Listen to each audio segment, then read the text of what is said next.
one of the other issues that we saw coming out of the pandemic for the overall population, and especially for those who struggle with hearing loss who didn't do anything about it, is an epidemic of loneliness. And I think there was even certain elements of that came into the show of one of the different situations where you feature bachelors, bachelorettes going through the dating process in their 60s, in their 70s is different than in their 20s, is they're looking for a life partner for, the reality is there are more days behind you than there are in front, and we don't want to be lonely. Right. Did that factor into any of your experiences that you can speak about from the show? Well, it does, but it's more of a general overlay of almost everything you do.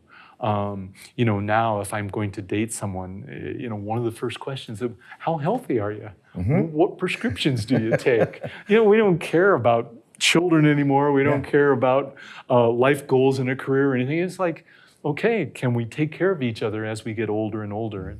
And of course, again, part of that is being able to communicate well. It's a very big thing for me. The beauty of the word between people is very powerful, and the ability to hear those words is a critical tool for that. For sure. And I think, when you're in your 20s, you're maybe looking for Miss Right or Miss Right now sometimes, but now I think you're looking for Miss Right for the rest of my life. And one of the things that I see as I get older is the ability, you mentioned you've been traveling a lot lately. I think a key indicator for me, my wife is my favorite travel companion. We travel well together. The way our outlook for how we plan our days when we travel is consistent. And I think, looking through that lens of how it is that you live your day-to-day life is a little different at 22 and 70. I'm really happy for you then, because that's a big deal. Yeah.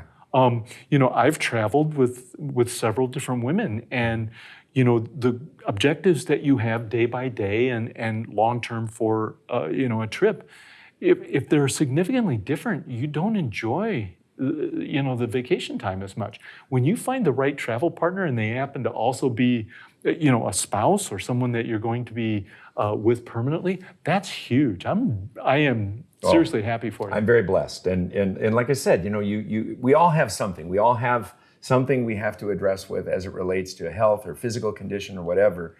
But hearing loss and hearing aids, the ability to engage with others and have an untreated hearing loss is something that would be difficult if someone was unwilling to go down that journey. Right. The willingness is the important part too. Maybe they haven't gotten to it. Maybe they haven't recognized the level of need, right? So, I find a new person that I'm interested in dating, and all of a sudden I realize that I'm enjoying certain things in a movie that maybe she's not hearing, or I'm getting dialogue and she keeps saying, what did he just say?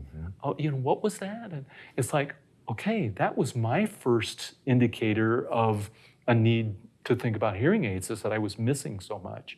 And if that's the case, it's like, okay, honey, maybe we need to go see somebody and we'll just do testing. We'll see. I hope I'm wrong.